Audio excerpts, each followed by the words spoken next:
এই দুনিয়া সৃষ্টির পর থেকে মানুষকে দুইটি দলে বিভক্ত করেছে। যেমন আদম আলাইহিস সালাম, তিনি ছিলেন আল্লাহর পক্ষের দল, আর শয়তান ছিল আল্লাহর বিপক্ষের দল। এমনই করে মূসা আলাইহিস সালামের সময় মূসা আলাইহিস সালামের পক্ষে ছিল একদল, আর একদল ছিল ফিরআউনের পক্ষের দল। এরপরে নমরুদ এবং ইব্রাহিম আলাইহিস সালামের পক্ষে ছিল একটি দল এবং নমরুদের পক্ষে ছিল একটি দল। মুহাম্মদ সাল্লাল্লাহু আলাইহি সাল্লামের পক্ষে ছিল একটি দল, আবু জেহেলের দলে ছিল আরেকটি পক্ষের দল। আজকেও দুনিয়াতে অলরেডি ভাগ হয়ে গেছে গোটা দুনিয়া, গোটা বাংলাদেশও তার বাহিরে নয়। একটি দল হলো কোরআনের রাজ কায়েম করার দল, আরেকটি দল হলো কোরআনের বিপক্ষের দল। জোরে বলতে হবে ঠিক কিনা? এখন প্রশ্নটা হলো যে আমরা দুনিয়ায় যে পক্ষে থাকবো, পরকালে গিয়ে কিন্তু আমাদের অবস্থানটা সেই পক্ষে হবে, ঠিক কিনা বলেন? আল্লাহ রাব্বুল আলামিন বলেন, ওয়ামতাজুল ইয়াওমা আইয়ুহাল মুজরিমুন। কিয়ামতের দিন আল্লাহ তাআলা ভালো মানুষদের কাছ থেকে মন্দ মানুষদেরকে আলাদা করে দিবেন। এই আলাদা লাঠি দিয়ে পিঠে করা লাগবে না, পুলিশ দিয়ে, র্যাব দিয়ে, বিজিবি দিয়ে তাদেরকে আলাদা করে দেওয়া লাগবে না। এটা থাকবে ঈমান আর আমলের ভিত্তিতে। যারা দুনিয়ার জিন্দেগিতে দাঁড়িয়ে থাকবে, যারা দুনিয়ার জিন্দেগিতে ভালো পথে থাকবে, কোরআনের পথে থাকবে, নির্ভেজাল আল্লাহর পথে থাকবে, কিয়ামতের ময়দানে তারা ঠিকই ভালো মানুষদের দলে চলে যাবে। প্রিয় বন্ধুগণ আমার, আল্লাহ রাব্বুল আলামিন কিয়ামতের দিনে তিনটা দলের কথা বলেছেন। প্রথম নাম্বার দল হলো, এক দল থাকবে আরশের ডান দিকে। নবীজি বলছেন যারা আরশের ডানে থাকবে তারা কিয়ামতের দিন বিনা হিসেবে জান্নাতে চলে যাবে। আর আরেকটা দল থাকবে আল্লাহ তাআলার আরশের বাম দিকে, তারা বিনা হিসেবে তারা জাহান্নামে চলে যাবে। সুবহানাল্লাহ, নাউজুবিল্লাহ। আর এক দল থাকবে অগ্রবর্তী দল, আর অগ্রবর্তী দল যারা থাকবে তারা সকলের আগে তারা জান্নাতে চলে যাবে। এখন প্রশ্ন হলো, আমরা ডানে থাকতে চাই না বামে থাকতে চাই? কারা কারা চাই একটু হাত তুলে দেখান তো দেখি। ডানে থাকতে চাই, নারে তাকবীর, নারে তাকবীর। কেন বললাম এই কথা? ইসলামে ডানের গুরুত্ব দেখেন। যত কাজ আছে সব ভালো কাজগুলো ডান দিক থেকে করার নির্দেশ আল্লাহ এবং আল্লাহ রাসূলের। আমি যদি আমার পরনের জামাটা যদি আগে ডান হাত দিয়ে ঢুকাই, সওয়াব হবে কিনা? আমি যদি আমার পরনে পায়জামা পরি, লুঙ্গি পরি, এইটা যদি আগে ডান পাটা আগে ঢুকিয়ে দিই, সওয়াব হবে কিনা? আমি যখন ভাত খাই তখন কিন্তু আগে ডান হাত দিয়ে ভাত খাই, বাম হাত দিয়ে কিন্তু কখনো ভাত খাই না। অনুরূপ যদি আমরা মসজিদে প্রবেশ করি তখন কিন্তু আগে ডান পা দিয়ে প্রবেশ করি কিনা? ডান পা দিয়ে প্রবেশ করি। এরপরে যখন আমরা দাঁড়িয়ে তাকবীরে তাহরিমা বাঁধি তখন আল্লাহু আকবার বলে বাম হাতের উপরে ডান হাত থাকে কিনা? বাম হাতের উপরে ডান হাত। এরপরে জামাত যখন শুরু হয়ে যায়, নবীজি বলেন সর্বপ্রথম আগে আল্লাহ তাআলা রহমত নাজিল হয় ইমামের উপরে, আর উপরে ইমামের উপরে, তারপরে রহমতটা যায় ডান দিকে, তারপরে যায় বাম দিকে। এরপরে আমরা যখন সালাম ফিরাই তখন আমার সালামটা আগে ডান দিকে ফিরাই, তারপরে ফিরাই কোন দিকে? বাম দিকে। সুতরাং বোঝা গেল ইসলামের যত ভালো কাজ আছে সবগুলো ভালো কাজ হলো ডানের সাথে সম্পর্কযুক্ত। এবার আসেন, ডানপন্থী যেহেতু আমরা হতে চাই, ডানপন্থী হতে গেলে ডানপন্থী দলের আকীদা কি, লক্ষ্য উদ্দেশ্য কি, ডানপন্থীর বৈশিষ্ট্য কি, সেটা আমাদের জানার দরকার। এক নাম্বার, ডানপন্থীর আকীদা হলো কোরআন সুন্নাতে আল্লাহ এবং আল্লাহর রাসূলের বর্ণিত আকীদাই হলো ডানপন্থীদের আকীদা। কোনো বাপের আদর্শের আকীদা না, কোনো স্বামীর আদর্শের আকীদা না, কোনো ভাইয়ের আদর্শের আকীদা না, কোনো 8 রশি 14 রশি খাজা বাবা এই বাবা সেই বাবা অমুক তুমুকের আকীদা নয়। আকীদা হলো যা আছে কোরআনে, যা আছে রাসূলুল্লাহর হাদিসে, এর বাহিরে আর কোনো আকীদা নাই। জোরে বলেন ঠিক কি না? আমাদের দেশে কিছু মানুষ বলে ওদের আকীদা খারাপ। আরে বাবা, কোরআন হাদিসের বাহিরে মানুষগুলো আকীদা তৈরি করতে পারে নাকি? প্রিয় বন্ধুগণ আমার, আমি আপনাদেরকে একটা ওপিনিয়ন দিয়ে দিলাম।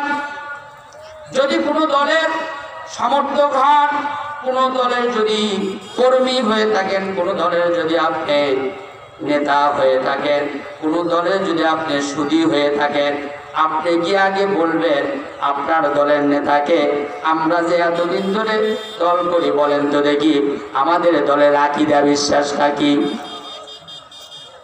বলবে যে আমাদের দলের আকীদা হলো সেকুলারিজম, ধর্মনিরপেক্ষ মতবাদ। আমাদের দলের আকীদা হলো ন্যাশনালিজম, জাতীয়তাবাদ। আমাদের ধর্মের আকীদা হলো কমিউনিজম, পুঁজিবাদ। আমাদের ধর্মের আকীদা হলো এমনই করে বিভিন্ন মতবাদের কথা বলবে। কিন্তু কোনো মতবাদ, কোনো আকীদা আল্লাহর কাছে গ্রহণযোগ্য নয়। একটাই আকীদা আল্লাহর কাছে গ্রহণযোগ্য, যেটা আল্লাহ এবং আল্লাহর রাসূল বলেছে, ঠিক কি না? এরপরে আসেন, যদি আপনি বলেন আমি যে দল করি, দলের নেতাকে বলবেন আমার দলের লক্ষ্য উদ্দেশ্য কি? লক্ষ্য উদ্দেশ্য ক্ষমতায় যাওয়া, লক্ষ্য উদ্দেশ্য হলো চাঁদাবাজি, টেন্ডারবাজি, দুর্নীতি করে কোটি কোটি টাকা বানানো। কি লক্ষ্য উদ্দেশ্য হলো দুনিয়া কামাই, আখিরাতের কোনো কামাই নাই, আখিরাতের কামাইয়ের কোনো ধান্দা নাই। আল্লাহ তাআলা বলেছেন وَمِنْهُمْ مَنْ يَقُولُ رَبَّنَا آتِنَا فِي الدُّنْيَا وَمَا لَهُ فِي الْآخِرَةِ مِنْ خَلَقٍ। যারা দুনিয়া চাবে আল্লাহ তাআলা তাদেরকে দুনিয়া দিবেন, কিন্তু আখিরাতে তাদের আর কোনো পাওনা দাওনা নাই। অপরদিকে যারা ঈমানদার হবে, ঈমানদারদের জন্য দোয়া আল্লাহ শিখিয়ে দিয়েছেন। গোটা দুনিয়ার সমস্ত নবী রাসূলেরা এই দোয়া করেছেন, বলেছেন রব্বানা আতিনা ফিদ দুনিয়া হাসানাতাও ওয়া ফিল আখিরাতি হাসানাতাও ওয়া কিনা আযাবান নার।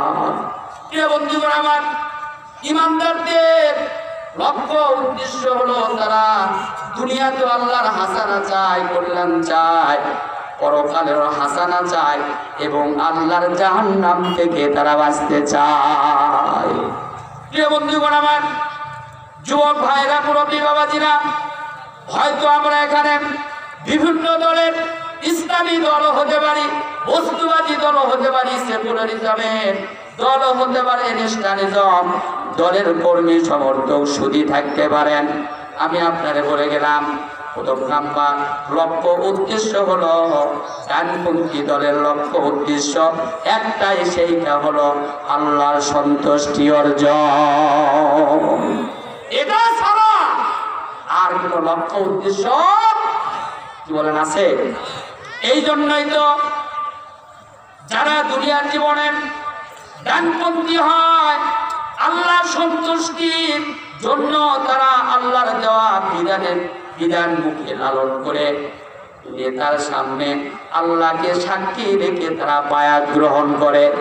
কি বলে তারা? কুল ইন্না সলাতি ওয়া নুসুকি ওয়া মাহইয়ায়া ওয়া মামাতি লিল্লাহি রাব্বিল আলামিন। বলুন আমার সালাত, কার সালাত? জোরে বলেন কার সালাত? আমার সালাত। বলুন আমার সালাত আমার সামগ্রিক ইবাদত। আমার দুনিয়ার জীবন বেঁচে থাকা, আমার মরে যাওয়া, সব কিছু কার জন্য? জোরে জবান খুলে বলা লাগবে, কার জন্য? আল্লাহর জন্য। প্রিয় বন্ধুগণ আমার, যদি দুনিয়ার জিন্দেগি ব্যক্তিগত বলেন, পারিবারিক বলেন, সামাজিক বলেন, রাজনৈতিক বলেন, জীবনের কাজগুলো যদি আল্লাহর সন্তুষ্টির জন্য যদি না হয়, ওই কাজ যতই বড়ই হোক না কেন, ওই কাজ দিয়ে কিন্তু পরকালে নাজাত হবে না। হবে কি? কিয়ামতের দিন যে তিনজন ব্যক্তির বিচার হবে, দুনিয়ার শ্রেষ্ঠ তিনজন আমলদার ব্যক্তির, তার প্রথম নাম্বার একজন ব্যক্তির লক্ষ্য উদ্দেশ্য দুনিয়া হওয়ার কারণে অ্যাক্সিডেন্টের আলেম ধরা পড়ে যাবে কিনা? যারা বলেন যাবে কিনা? যারা এই দেশে 5ই মে শাপলা চত্বরের কোরআনের পাখিদের রক্তের সঙ্গে বেঈমানি করে যারা জালিমের ব্যক্তিকে কওমি জননী বানিয়া বাইতুল মুকাররমের খতিবগিরি নেওয়ার যাদের ধান্দাবাজি ছিল, আল্লাহ তাদেরকে জালিমদের মতো জুতো পিটা করে ছাড়িয়েছে। জোরে বলতে হবে ঠিক কিনা? ছিল না, লক্ষ্য উদ্দেশ্য ভালো ছিল না, ধান্দা ছিল দুনিয়া কামায়ের। কিছুদিন দুনিয়ার ধান্দাবাজিতে তারা পড়েছিল, কিন্তু সময় যখন এসেছে তখন মানুষ লাঠি পিটা কইরা, জুতা পিটা কইরা ওই ইমামকে আবার বাইতুল মুকাররম ছাড়া করেছে। বলে ঠিক কিনা?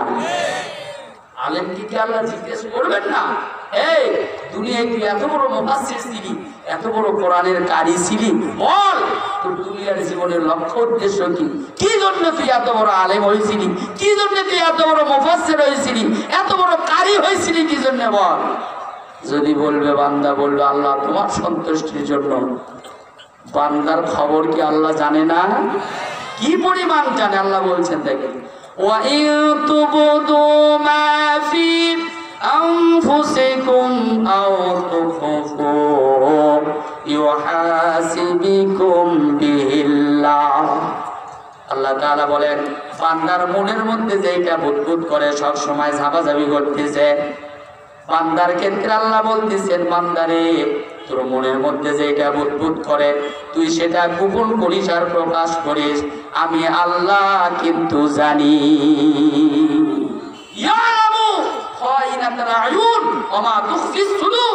আল্লাহ বলছেন, বান্দা তোর অন্তরের মধ্যে ওইটা নয়, তোর চোখের পুতুলি যা ঘুরে না, তোর চোখের পুতুলি কি কথা বলে, তোর চোখের পুতুলির চাহনিটার মধ্যে কি চায়, তোর চোখ কি কথা বলে, আমি আল্লাহ তোর চোখের পুতুলির ঘুরানোর খবরটাও আমি আল্লাহ জানি।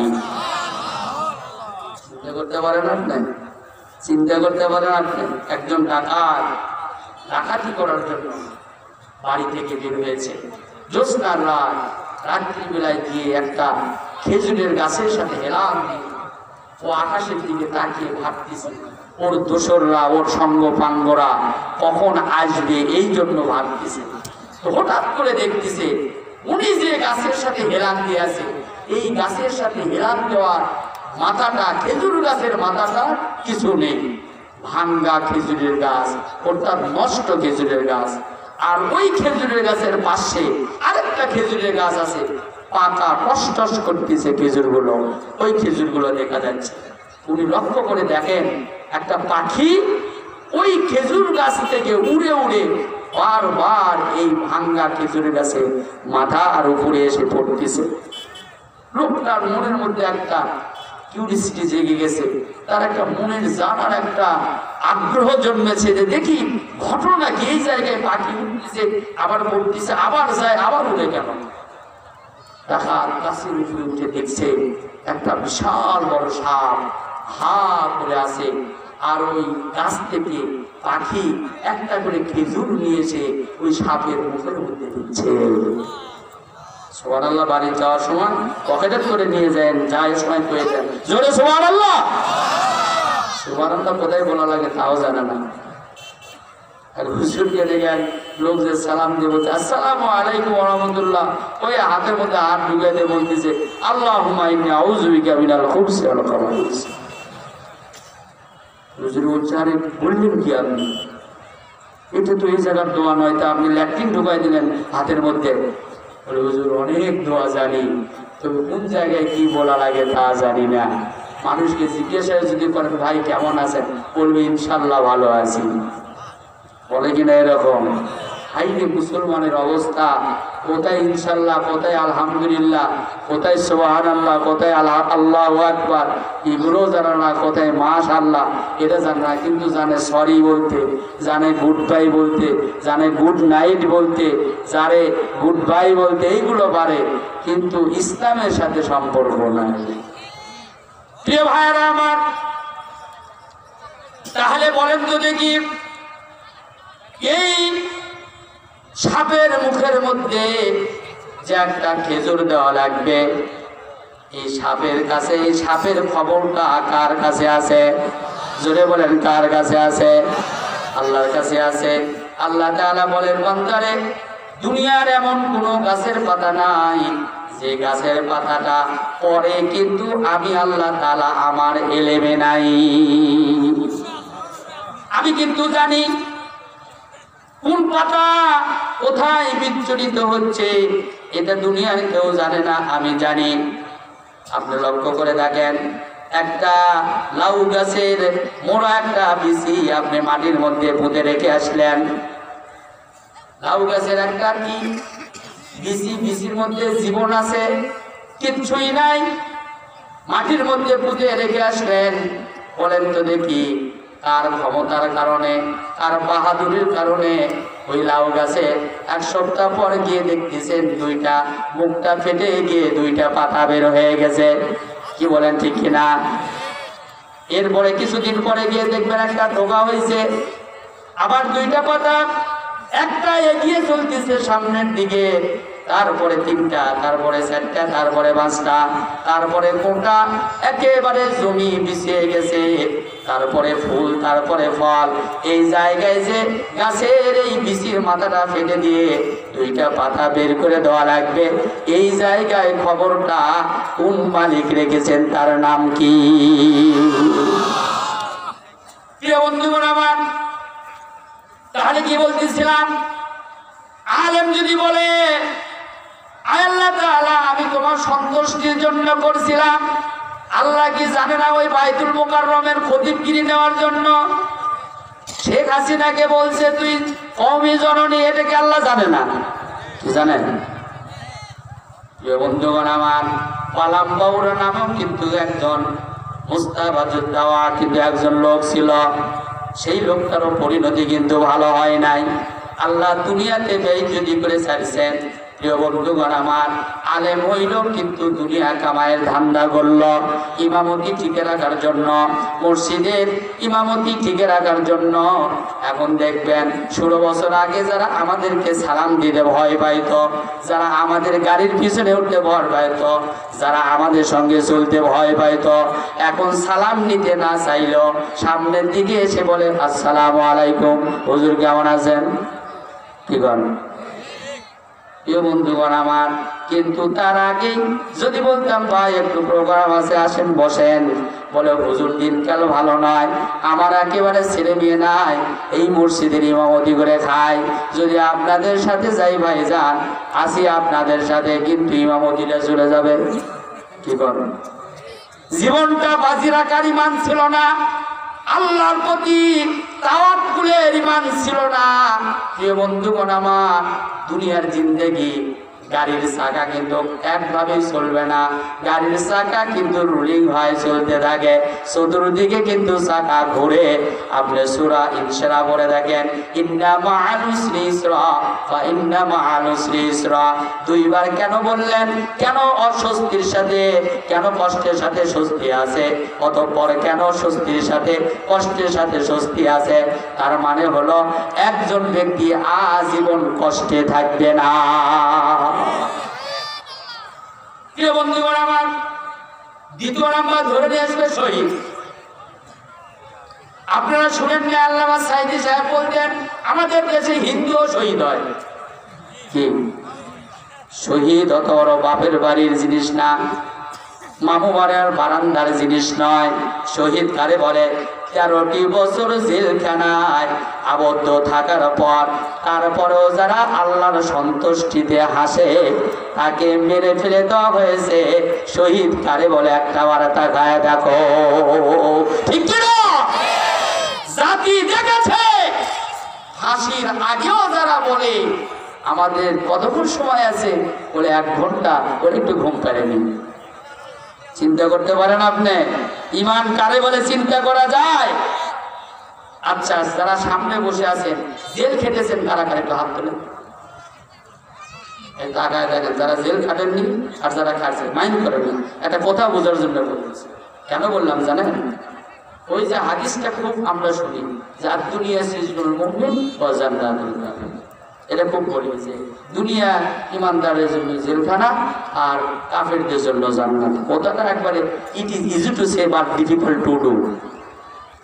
জেলখানার সবচাইতে ভালো শব্দ হলো আমার জামিন কখন হবে, এর চাইতে আর ভালো শব্দ নয়।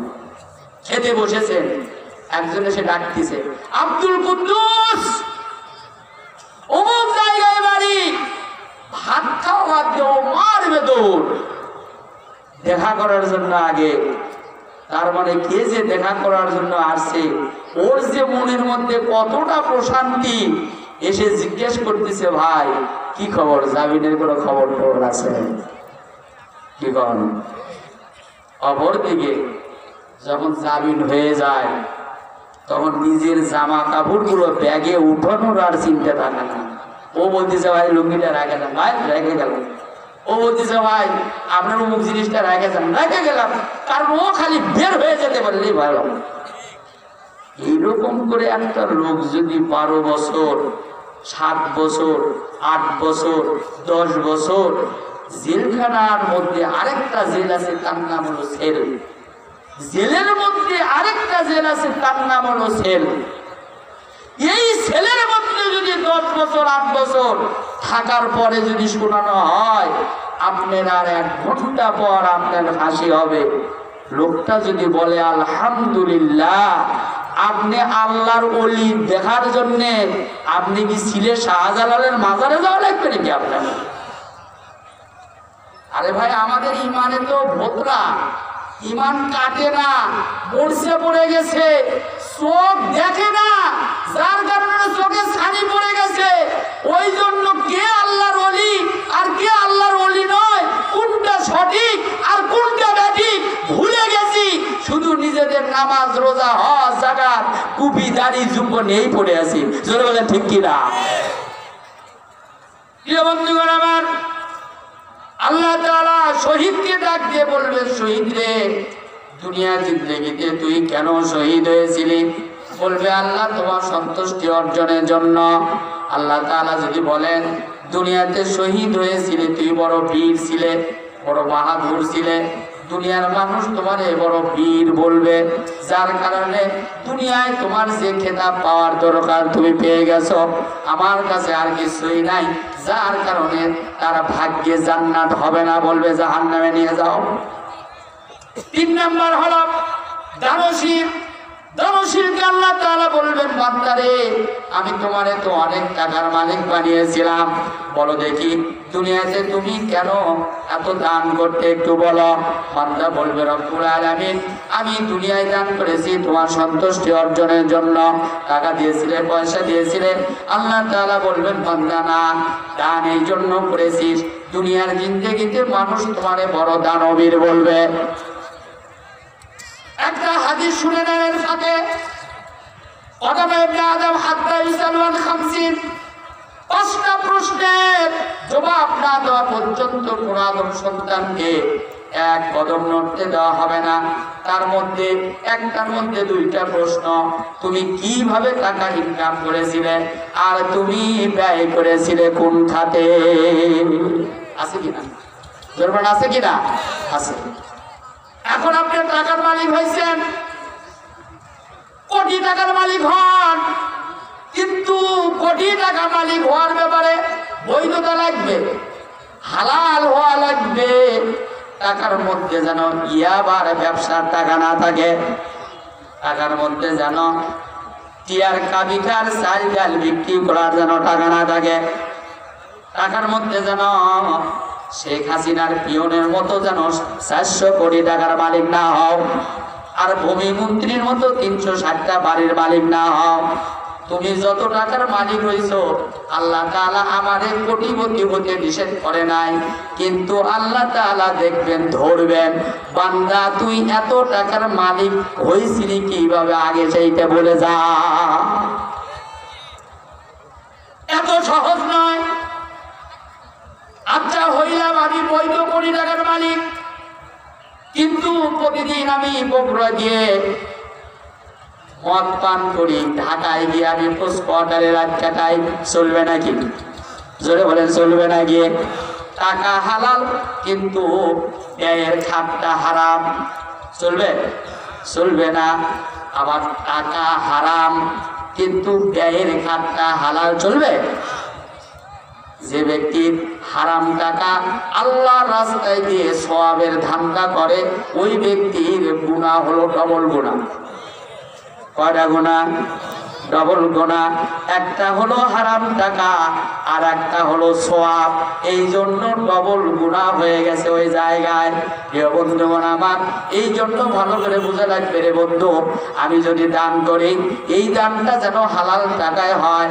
আর এই হালাল টাকার মধ্যে আমি 1 লাখ টাকা দান করা শর্ত নয়। নবীজি বলছেন, তুমি একটা খেজুর হলেও আল্লাহর রাস্তায় দান করে জাহান্নামের আগুন থেকে বাঁচার চেষ্টা করো। হালাল টাকা কারে বলে? মোল্লা জিউর রহমতুল্লাহ আলাইহি, যিনি মিরকাত গ্রন্থের টিকাকার ছিলেন, এই মোল্লা জিউর রহমতুল্লাহ আলাইহির ছাত্র হলো আপনার বাদশাহ হারুন আর রশিদ, যাকে জীবন্ত বাচ্চা হয়। তো মোল্লা জিউর রহমতুল্লাহ আলাইহি একদিন তার কাছে গিয়েছেন তার কিছু সাহায্য সহযোগিতার জন্য। গিয়ে বলছেন, বাবা আমি একটু তোমার কাছে আসলাম। তো হুজুর বসেন। বসার পরে বলতেছেন, আমি বুঝতে পেরেছি হয়তোবা আপনি আমার কাছে কিছু সহযোগিতার জন্য এসেছেন, তবে আমি এই টুপি বুনাই, সুতার টুপি, আর নিজে কোরআন লিখি, কিতাবাদি লিখি, ওইখান থেকে যে ইনকাম হয় সেই ইনকাম দিয়ে আমি আমার জীবন যাপন চালাই। তবে এই যে এখান থেকে কিছু টাকা আমি আপনাকে একটু দিয়ে দিলাম। মোল্লা জিউর রহমতুল্লাহ বলতেছে, সর্বনাশ, আমি আসলাম তো অনেক বড় আকাঙ্ক্ষা নিয়ে, কিন্তু এইটুকু টাকা দিয়ে কি হয়? তো উনি বাড়িতে যাওয়ার সময় মনে করতেছে, এই টাকা দিয়ে যেহেতু কিছু হবে না, বাজার থেকে একটা মাছ কিনে নিয়ে যাবে। ওই বাজার থেকে একটা মাছ কিনে নিয়ে চলে গেছে। এখন স্ত্রী মাছ কোটার সময় দেখতেছে মাছ কুটি যাওয়ানে খুলেছে, তখন দেখে যে মাছের পেটের মধ্যে 70টা মুক্তার দানা। মোল্লা জিউর রহমতুল্লাহ আলাইহি 70টা মুক্তার দানা ফিরে নিয়ে চলে গেছেন। আবার তার কাছে গিয়ে বলছেন, বাবা তুমি আমারে টাকা দিয়েছিলে, টাকাটা দিয়ে আমি মাছ কিনে নিয়ে গেলাম, কিন্তু মাছের পেটের মধ্যে আমি 70টা মুক্তার দানা পেয়েছি। আমি মনে করেছি এইটা তোমার টাকায় কেনা, সেহেতু তুমি এর হকদার, তুমি মুক্তার দানাগুলো নিয়ে নাও। বলতেছে, হুজুর আসলে এইটার হকদার আমি না, আমি আপনারা দিয়েছি হালাল টাকা, আর হালাল টাকার যে বরকত হয় আল্লাহ তাআলা ওই বরকতটা আপনারে আল্লাহ এইভাবে দিয়েছে। প্রিয় বন্ধুগণ আমার, তাহলে এইবার আসেন, আমি যে দল করব সেই দলের লক্ষ্য উদ্দেশ্য কি হবে বলেন তো দেখি। সকলে বলেন, আরো জোরে বলেন। আল্লাহ সন্তুষ্টি। যে কোনো দলের লোক আপনি রাখেন, আপনি বাড়িতে গিয়া আপনার নেতাকে জিজ্ঞেস করবেন, ভাই দীর্ঘদিন ধরে তো তোমার সঙ্গে আমি দল করি, পার্টি করি, তোমার দলে টাকা দিই, পয়সা দিই, তোমার দলের আমি ইউনিয়ন সভাপতি, ওয়ার্ডের সভাপতি, আমি উপজেলার অমুক পদে আমি আছি, কিন্তু বলো তো দেখি আমরা যে দল করি দলের লক্ষ্য উদ্দেশ্যটা কি? লক্ষ্য উদ্দেশ্য যদি দুনিয়া কামাইয়ের জন্য হয়, তাহলে ওই দল ডানপন্থীদের দল নয়, ওই দলটা হলো বামপন্থী দল। আর যে বামপন্থী দল হবে সেটা জান্নাতে যাবে না জাহান্নামে যাবে? জোরে বলতে হবে একসাথে, কোন দিকে? জাহান্নামে যাবে। আমরা কারা বামপন্থী হতে রাজি আছি? একটু হাত তুলে দেখান তো। বামপন্থী কেউ হতে রাজি? আমরা সবাই ডানপন্থী হব তো? কারা কারা হব এবার একটু হাত তুলে দেখান। নারায়ে তাকবীর, নারায়ে তাকবীর। আমার নেতা তোমার নেতা বিশ্বনবী মুস্তাফা, আল কোরআনের আলোক, সংসদে আলো।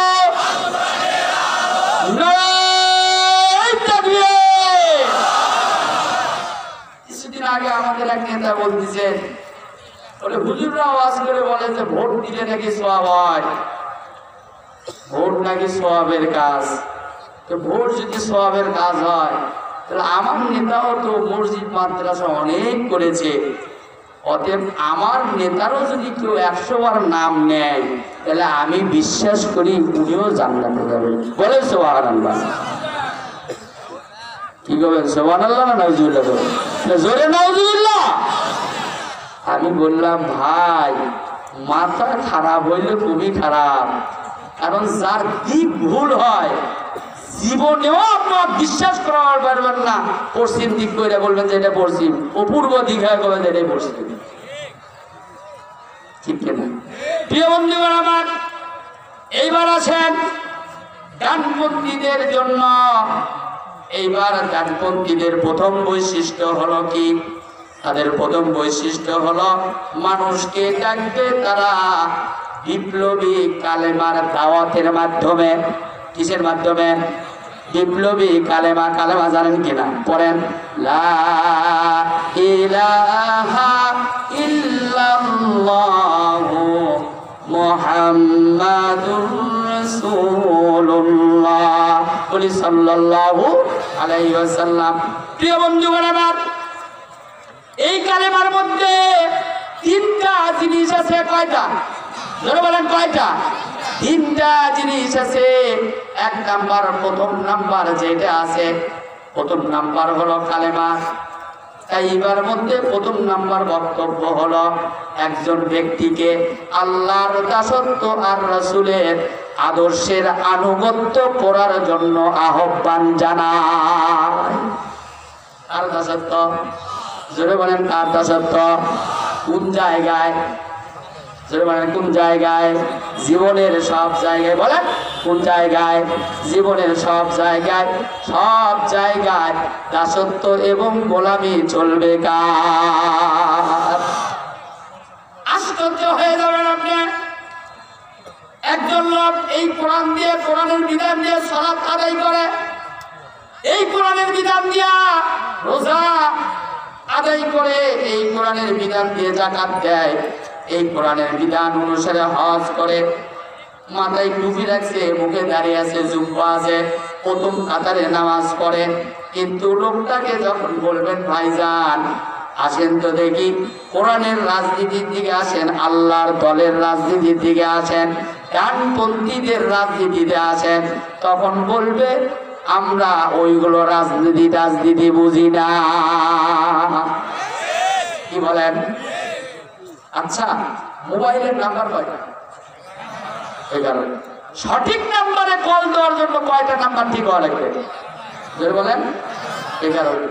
ভুল নাম্বারে কল দেওয়ার জন্য কয়টা নাম্বার ভুল হওয়া লাগবে? শেষে দিয়েছেন 5, মেরে দিলেন 6। দেওয়ার কথা ঢাকায়, চলে গেছে পঞ্চগড়। ফোন দিয়ে বলছেন, হ্যালো ভাইজান কেমন আছেন? বলে, আরে ভাই কারে আপনি ভাইজান বলছেন? ভাই রং নাম্বার। কয়টা নাম্বার ভুল হওয়ার জন্য আপনার রং হয়েছে? একটা। তো জীবনের সব নাম্বারগুলো কোরআন সুন্নাহর আছে, কিন্তু রাজনৈতিক জীবনের নাম্বারটা এখনো রং। আপনি সেকুলারিজম দলের আপনি নেতা, ধর্মনিরপেক্ষ দলের আপনি সমর্থক, ধর্মনিরপেক্ষ দলের আদর্শ প্রতিষ্ঠার জন্য কোটি কোটি টাকা ঘুরান। আপনি জাতীয়তাবাদের নেতা, জাতীয়তাবাদের নেতার আদর্শ প্রতিষ্ঠিত করার জন্য টাকা ঘুরান, কিন্তু আপনি কোরআনের রাজনীতি বুঝেন না, কোরআনের আইন প্রতিষ্ঠিত করার জন্য আপনার কোনো মাথা ব্যথাই নাই। বলেন তো দেখি, আপনার ওই একটা রং নাম্বার জাহান্নামে টেনে নিয়ে যাওয়ার জন্য যথেষ্ট নয় কি? আব্দুল্লাহ ইবনে উবাইয়ের জীবনের কয়টা নাম্বার রং ছিল?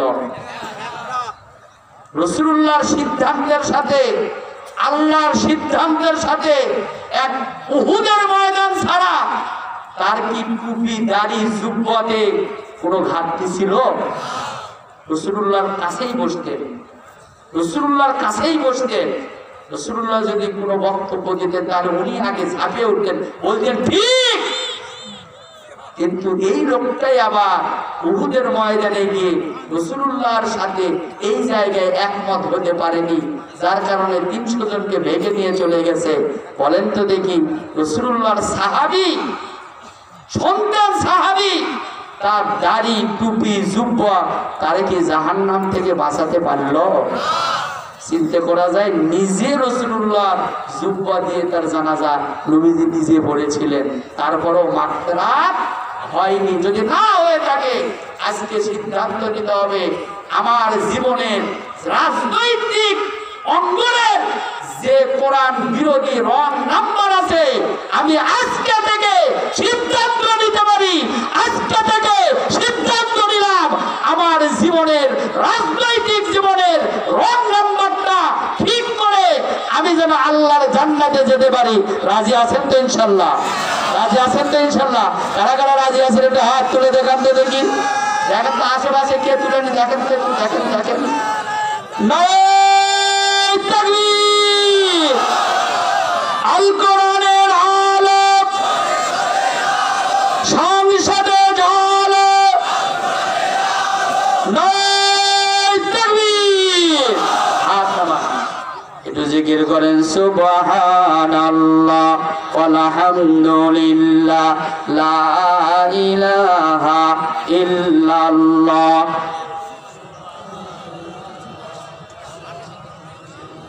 লা ইলাহা ইল্লাল্লাহ, লা ইলাহা ইল্লাল্লাহ মুহাম্মাদুর রাসূলুল্লাহ সাল্লাল্লাহু আলাইহি সাল্লাম। প্রিয় বন্ধুগণ আমার, সময় যেহেতু কম, এই কালিমা তাইয়্যিবার মধ্যে 3টা অর্থ আছে। 1 নাম্বার আল্লাহর দাসত্ব করা লাগবে, আর রাসূলুল্লাহর আদর্শের আনুগত্য করা লাগবে। আমরা দুনিয়াতে এই কথা আমরা বলতে পারি না, আমরা অমুক নেতার আদর্শের সৈনিক, এই কথা বললে তার ঈমান নাই। জোরে বলেন কি নাই? জোরে বলেন কি নাই?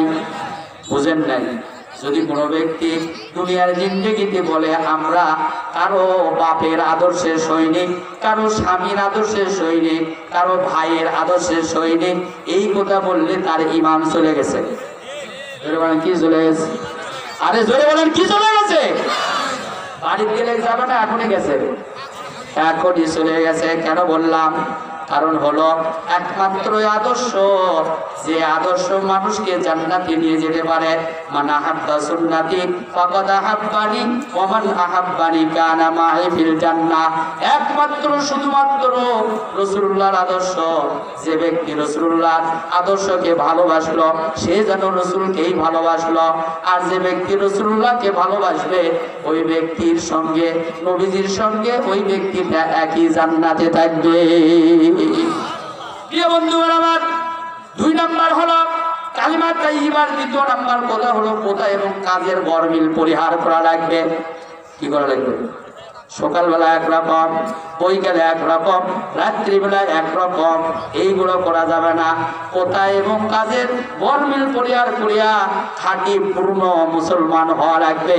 এটা হলো কালেমা তাইয়্যিবার দাবি। 3 নম্বর হলো সকল প্রচেষ্টার মাধ্যমে, জীবন এবং সম্পদের মাধ্যমে, আল্লাহর রাস্তায় জিহাদ করার মাধ্যমে সমাজ থেকে দুর্নীতি, চাঁদাবাজ, লুণ্ঠনকারী এদেরকে সরিয়ে দেওয়ার জন্য নিজের জীবন এবং মালকে ব্যয় করে সর্বাত্মক চেষ্টা করা লাগবে। আল্লাহর জমিনে আল্লাহর দ্বীন প্রতিষ্ঠা করা লাগবে। প্রিয় বন্ধুগণ আমার, আল্লাহ দ্বীন প্রতিষ্ঠিত করার জন্য 2টা জিনিস লাগবে। কয়টা? 2টা জিনিস লাগবে। 1 নাম্বার হলো আমার জীবন, 2 নাম্বার হলো সম্পদ। আমি সম্পদের পাহারাদার। একজন 10 তলা বিল্ডিং এর দারোয়ান যেমন নিজে বলতে পারে না আমি 10 তলার মালিক, বলতে পারে নাকি? বলতে পারে না। 10 তলা বিল্ডিং এর যে দারোয়ান থাকে, ওই দারোয়ান জানে যে এই মালিক, এই 10 তলার মালিক একজন আছে, আমি এই বিল্ডিং এর দারোয়ান। আমার আল্লাহ তাআলা কোটি টাকার মালিক বানিয়ে দিয়েছেন, ওই টাকাটা আমার নয়, ওই টাকার দারোয়ান আমি। ওই টাকার কি? ওই টাকার দারোয়ান আমি। আমার 50 বিঘা জমি আছে, ওই জমির মালিক আমি না, ওই জমির দারোয়ান। আমার ঢাকায় 10টা বাড়ি আছে, ওই বাড়ির মালিক আমি না, ওই বাড়ির দারোয়ান আমি। কেন বললাম?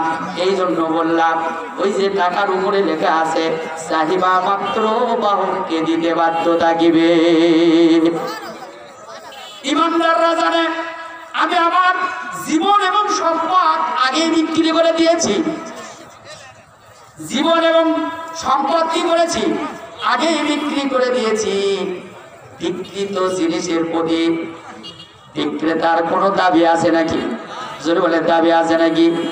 আল্লাহ রাব্বুল আলামিন বলেন, ইন্নাল্লাহা আশতারা মিনাল মুমিনিনা আনফুসাহুম ওয়া আমওয়ালাহুম বিআন্না লাহুমুল জান্নাহ।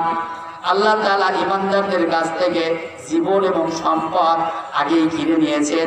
বিনিময়টা আল্লাহ বলে দিয়েছেন, আমি ওই বান্দাকে জীবন এবং সম্পদ আমার কাছে বিক্রি করে দিয়েছে, আমি আল্লাহ তাআলা এর বিনিময়ে আমি তারে জান্নাত দিব।